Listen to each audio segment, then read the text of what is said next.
नमस्कार विद्यार्थी मित्रांनो, डीप इकॉनॉमिक्स या यूट्यूब चॅनलमध्ये आपणा सर्वांचं हार्दिक हार्दिक स्वागत.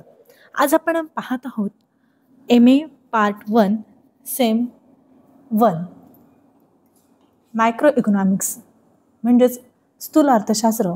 या स्थूल अर्थशास्त्राचा आज प्रकल्प आपण या ठिकाणी अभ्यासणार आहोत. विद्यार्थी मित्रांनो, तुम्हाला महाविद्यालयातून प्रकल्प वही दिली जाते आणि त्या प्रकल्प वहीमध्ये पहिल्या पेजवर तुम्हाला तुमची स्वतःची माहिती लिहायची असते. त्यानंतर दुसरा पेज असतो आपला अनुक्रमणिकेचा. अनुक्रमणिका हा पेज आपल्याला संपूर्ण प्रकल्प लिहून झाल्यानंतर भरायचा असतो आणि त्यानंतर मुख्य विषयाला सुरुवात होते प्रस्तावनेपासून. आपल्या स्थूल अर्थशास्त्र या विषयाचा प्रकल्पाचे नाव आहे राष्ट्रीय उत्पन्न आणि सामाजिक लेखांकन. यावर चर्चा. प्रस्तावना आहे, राष्ट्रीय उत्पन्न ही आधुनिक अर्थशास्त्रातील एक मूलभूत संकल्पना आहे. राष्ट्रीय उत्पन्नाचा अर्थ असा की एका देशात एका विशिष्ट कालावधी हा शब्द अर्थशास्त्रामध्ये जेव्हा येतो तेव्हा एवढंच लक्षात घ्यायचं, विशिष्ट कालावधी म्हणजे 1 वर्ष. उत्पादित सर्व अंतिम वस्तू व सेवांचे चलन मूल्य म्हणजे राष्ट्रीय उत्पन्न होय. याला राष्ट्रीय उत्पादन, राष्ट्रीय उत्पन्न आणि राष्ट्रीय खर्च या तीनही दृष्टिकोनातून समजले जाते. राष्ट्रीय उत्पन्न हे देशाच्या आर्थिक प्रगतीचे, समृद्धीचे आणि जीवनमानाचे प्रमुख मापक मानले जाते. देशात किती वस्तू निर्माण झाल्या, किती सेवा उपलब्ध झाल्या, लोकांना किती उत्पन्न मिळालं आणि त्यांचा खर्च कोणत्या प्रमाणात झाला याचे परिपूर्ण चित्र या संकल्पनेतून मिळते. अर्थशास्त्रज्ञ सायमन कुझनेट यांच्या मते राष्ट्रीय उत्पन्न म्हणजे विशिष्ट कालावधीत समाजाला मिळालेल्या वस्तू व सेवांचे चलनमूल्यातील परिमाण. या व्याख्येत उत्पादन, उत्पन्न आणि उपभोग या तिन्हीचा समन्वय दिसतो. राष्ट्रीय उत्पन्नाचा अभ्यास केल्याने देशाचे उत्पादन क्षमतेचा स्तर, संसाधनांचा वापर, उद्योग व शेतीचे योगदान, सरकारी धोरणांचा परिणाम, निर्यात आयात स्थिती, महागाईची पातळी आणि बेरोजगारीचे स्वरूप स्पष्ट होते. त्यामुळे हे मापन केवळ आकड्यांमध्ये मर्यादित न राहता आर्थिक धोरण ठरवण्याचे साधन ठरते. राष्ट्रीय उत्पन्नाची संकल्पना मॅक्रो इकॉनॉमिक्सचा केंद्रबिंदू आहे, कारण यामुळे संपूर्ण अर्थव्यवस्थेतील उत्पादन, वितरण व उपभोग या प्रक्रिया एकत्रितपणे मोजता येतात. ही माहिती केवळ अर्थशास्त्रज्ञांना नव्हे तर धोरणकर्ते, उद्योगपती, व्यापारी, समाजशास्त्रज्ञ व सर्वसामान्य नागरिकांनाही महत्त्वाची ठरते. राष्ट्रीय उत्पन्नातून जीवनमानातील बदल, प्रदेशनिहाय असमानता, राष्ट्रीय दारिद्र्याची पातळी, रोजगार निर्मितीचे प्रमाण या बाबी स्पष्ट होतात. तसेच आर्थिक विकासाचा दर, त्यालाच रेट ऑफ इकॉनॉमिक ग्रोथ असं म्हटलं जातं. हे ठरवताना राष्ट्रीय उत्पन्न व प्रतिव्यक्ती उत्पन्न हे मापक प्रमुख ठरतात.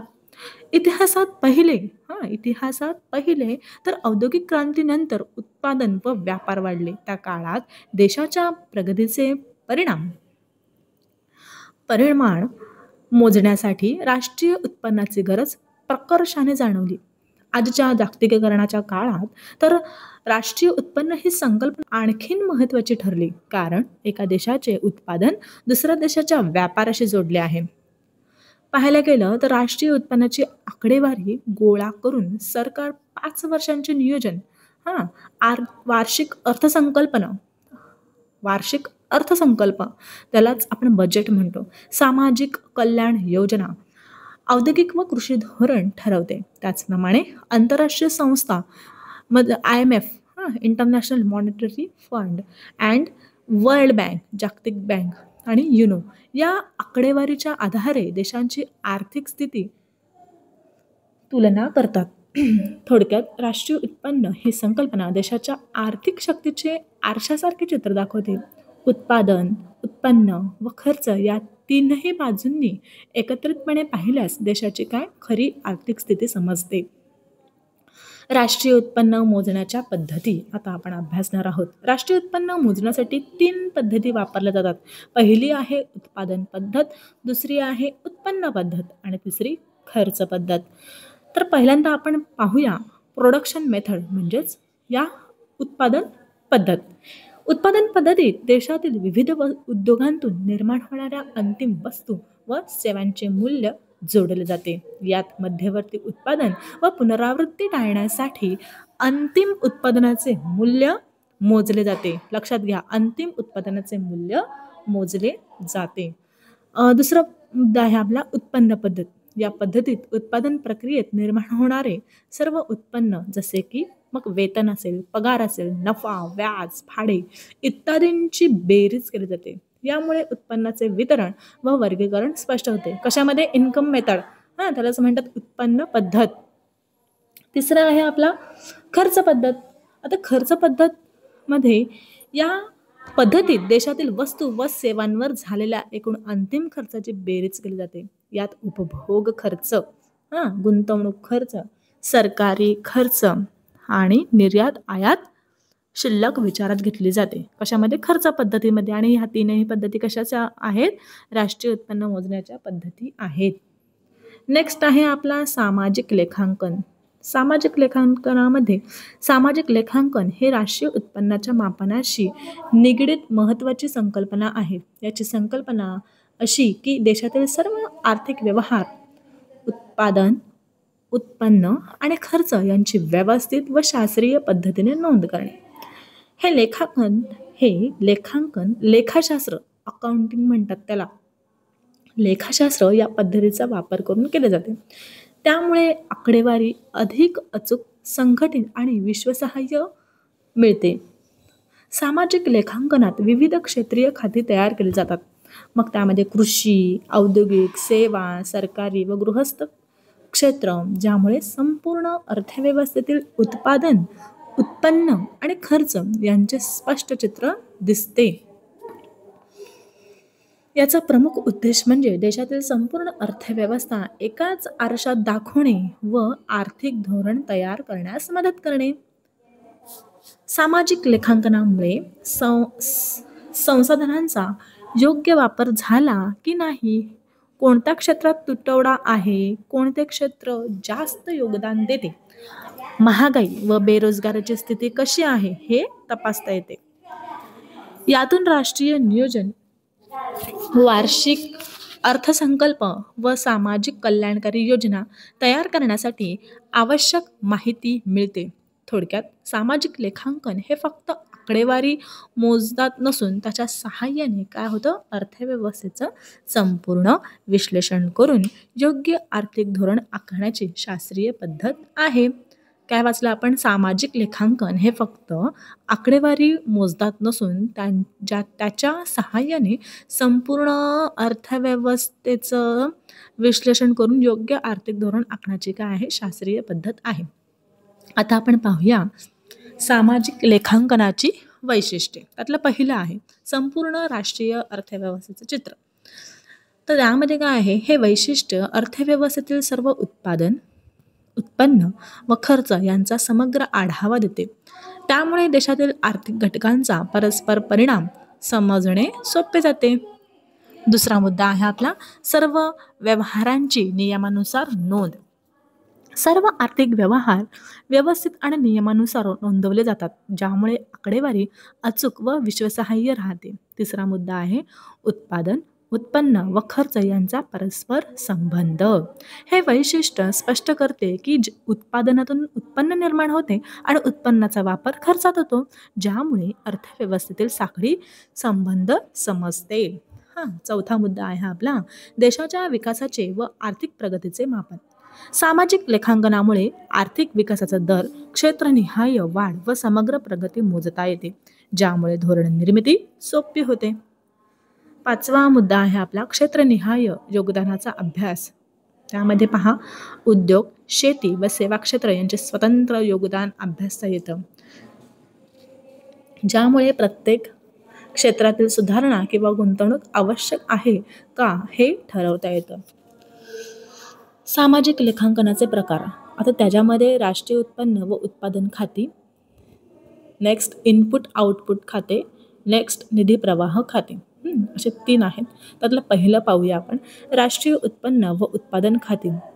हे खाते देशातील सर्व उत्पादन, उत्पन्न व खर्च यांची एकत्रित नोंद ठेवते, ज्यामुळे अर्थव्यवस्थेतील उत्पादन व उपभोगाचा समग्र आढावा मिळतो आणि आर्थिक धोरण ठरवण्यास मदत होते. नेक्स्ट इनपुट आउटपुट खाते. यामध्ये हे खाते विविध उद्योगांच्या उत्पादन प्रक्रियेतील परस्पर संबंध दाखवते, ज्यामुळे कोणत्या उद्योगाने कोणत्या संसाधनांचा वापर केला, उत्पादनाचा परिणाम काय झाला हे समजते आणि आर्थिक नियोजन सुलभ होते. नेक्स्ट निधी प्रवाह खाते. या खात्यामध्ये अर्थव्यवस्थेत निधीचे विविध स्रोत व त्याचा वापर यांचा प्रवाह दाखवला जातो. यामुळे सरकार व धोरणकर्त्यांना आर्थिक साखळी समजून निधीचा योग्य वापर सुनिश्चित करता येतो. आता आपण सारांश पाहूया. राष्ट्रीय उत्पन्न व सामाजिक लेखांकन या संकल्पना देशाच्या आर्थिक आराखड्याचे मूलभूत आधार आहेत. राष्ट्रीय उत्पन्नाच्या विविध पद्धतींमुळे देशातील उत्पादन, उत्पन्न व खर्च यांचा स्पष्ट अंदाज मिळतो. उत्पादन पद्धत, उत्पन्न पद्धत व खर्च पद्धत यामुळे आर्थिक व्यवहारांचे सर्वांगीण विश्लेषण करता येते. यातून सरकारला आर्थिक धोरण तयार करणे सोपे होते आणि संसाधनांचा प्रभावी वापर सुनिश्चित करता येतो. सामाजिक लेखांकनामुळे संपूर्ण अर्थव्यवस्थेचे एकात्मिक चित्र तयार होते आणि प्रत्येक क्षेत्राचे योगदान समजते. उद्योग, शेती व सेवा क्षेत्रातील वाढ, गुंतवणूक व उत्पादन क्षमता या बाबींचे विश्लेषण करता येते. त्यामुळे धोरणकर्त्यांना योग्य आर्थिक निर्णय घेण्यास मदत मिळते. राष्ट्रीय उत्पन्न व सामाजिक लेखांकनाची माहिती केवळ आकडेवारीपुरती मर्यादित नाही, तर ती धोरणात्मक दृष्टिकोन प्रदान करते. यातून बेरोजगारी, महागाई, दारिद्र्याची पातळी व जीवनमान यांचे मूल्यमापन करता येते. आंतरराष्ट्रीय स्तरावर देशांची आर्थिक स्थिती तुलना करताना ही संकल्पना महत्त्वाची ठरते. IMF, वर्ल्ड बँक, युरो सारख्या संस्थांनाही आर्थिक निर्णयासाठी राष्ट्रीय उत्पन्नाचे आकडे आवश्यक असतात. राष्ट्रीय उत्पन्न हे देशाच्या आर्थिक शक्तीचे आरशासारखे चित्र दाखवते.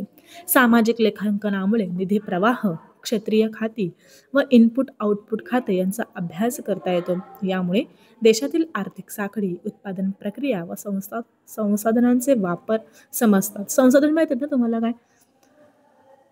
आपल्याला उत्पादनाची निर्मिती करताना जे इनपुट आउटपुट देशाच्या विकासाच्या दराचा अभ्यास व धोरणात्मक सुधारणा करण्यास ही माहिती मदत करते. राष्ट्रीय उत्पन्न व सामाजिक लेखांकन देशाच्या आर्थिक प्रगतीचे मापक ठरतात. याच्या माध्यमातून दीर्घकाळ योजना, 5 वर्षांचे नियोजन व अर्थसंकल्प तयार करता येतो.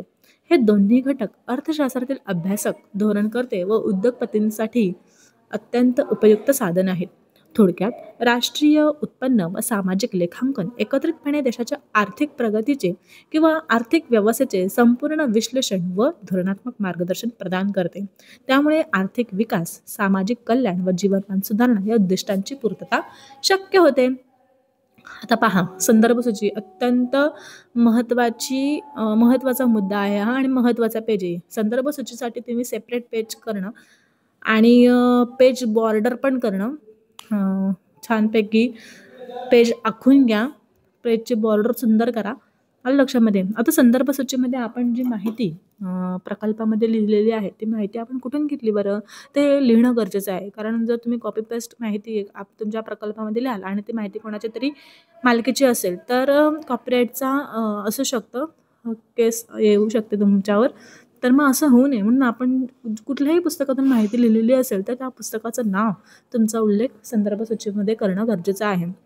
तुमचं पुस्तकातून तुम्ही माहिती घेतली असेल, तुम्ही महाविद्यालयाच्या प्राध्यापकांचे नोट्सचा वापर केला असेल तर ते इथे संदर्भ सूचीमध्ये उल्लेख करणे, पुस्तकाचं नाव, लेखकाचं नाव आणि प्रकाशक हे तुम्हाला लिहायचं आहे. मी इथे तुम्हाला 3 पुस्तकांची नावं लिहिलेली आहेत. त्यानंतर तुम्ही अजून त्या 3-4 पुस्तकांची नावं लिहिलेली आहेत मी, तर तुम्ही अजूनही त्याच्यामध्ये ॲड करू शकता. तुमच्या ग्रंथालयामध्ये जा, ग्रंथालयामध्ये गेल्यानंतर ग्रंथालयाचे जे टीचर असते, ग्रंथालयाचे जे असेल तिथे पुस्तकं देणारे, तर त्यांना सांगा किंवा तुम्ही स्वतः लायब्ररीमध्ये जा, औद्योगिक अर्थशास्त्र नावाची सगळी पुस्तके काढा, त्याची यादी बनवा, लेखकांचं नाव काढा, पुस्तकाचं नाव, प्रकाशक, तुम्ही तुमच्या ग्रंथालयामध्ये उपलब्ध असलेल्या पुस्तकांची नावं देखील यामध्ये लिहू शकता आणि शेवटी लिहू शकता की तुमच्या वर्ग शिक्षक म्हणजे जो तुम्हाला औद्योगिक अर्थशास्त्र शिकवायला शिक्षक असतो, त्या शिक्षकांचं नाव, तुमच्या महाविद्यालयाचं नाव त्याच्यामध्ये लिहू शकता आणि वर्ग, या वर्गाची मी ही नोट्स यूज केली. आणि आता ऋणनिर्देशांक. ऋणनिर्देशांकामध्ये काय लिहायचं म्हणालो, की प्रकल्प पूर्ण करताना तुम्हाला विषय, प्राध्यापक त्यांचं नाव, म्हणजे त्यांचं मी ऋणी आहे, कारण त्यांनी मला प्रकल्पासाठी मार्गदर्शन केलं लिहिण्यासाठी. त्यानंतर मग महाविद्यालयाचं ग्रंथालय का त्यांनी पुस्तके उपलब्ध करून दिली. कधी-कधी मुलं ग्रंथालयामध्ये असणाऱ्या कॉम्प्युटरचा देखील यूज करतात. नेटवरून सर्च करून माहिती मिळवतात. तर त्या कॉम्प्युटर लॅबचे देखील आभार. त्यानंतर तुमचे मित्र-मैत्रिणी, कधी-कधी पटकन तुम्हाला प्रिंट हवी असते, तुम्ही मित्राला सोबत घेऊन जाता, "चल रे बाळा माझ्यासोबत." तर ते मित्रमंडळी त्यांचे आभार मानायचे. घरातील आई-वडील, कुटुंब तुमचं, की माहिती मिळवण्यासाठी तुम्हाला सतत घराच्या बाहेर राहावं लागतं. तर मग कुटुंबाने मला सहकार्य केलं. तर त्यांचे देखील आभार मानायचे असतात. पण ते छान शब्दांमध्ये. आता इथे मी ऋणनिर्देशांक लिहिलेला आहे. प्रकल्प तयार करताना मला अनेकांचे अमूल्य सहकार्य लाभले आहे. सर्वप्रथम माझ्या महाविद्यालयातील विषयाचे प्राध्यापक, ज्यांच्या मार्गदर्शनाने मी विषयाची सखोल समज मिळवली आणि संशोधन प्रक्रियेत योग्य दिशा मिळवली. एक प्रकारचं संशोधनच असतं हे. त्यांच्या अमूल्य सूचनांमुळे आणि प्रोत्साहनामुळे हा प्रकल्प यशस्वीरित्या पूर्ण होऊ शकला. त्याचप्रमाणे महाविद्यालयाचे ग्रंथालय आणि कॉम्प्युटर लॅब यांचे सहकार्य मला माहिती संकलन आणि तांत्रिक मदतीसाठी खूप उपयोगी ठरले. ग्रंथालयातील संदर्भ ग्रंथ, शास्त्रीय लेख आणि संगणकीय साधने वापरण्याची सुविधा मिळाल्यामुळे संशोधन अधिक सुलभ आणि विश्वासार्ह झाले. माझ्या सर्व वर्गमित्रांचाही आभार, ज्यांनी चर्चेत सहभागी होऊन सूचना देऊन आणि सहकार्य करून प्रकल्पाच्या दर्जात भर घातली. तसेच माझ्या घराच्या कुटुंबियांचे मनःपूर्वक आभार, ज्यांनी वेळोवेळी प्रोत्साहन दिले आणि मानसिक आधार दिला आणि सर्व सुविधा उपलब्ध करून दिल्या. या सर्वांचा अमूल्य सहकार्यामुळे आणि प्रेरणेनेच हा प्रकल्प यशस्वीरित्या पूर्ण होऊ शकला. मी या सर्वांचे मनःपूर्वक ऋणी आहे. अशा प्रकारचे हा प्रकल्प आहे, जो तुम्हाला लिहायचा आहे प्रकल्प वेमध्ये. चला, धन्यवाद.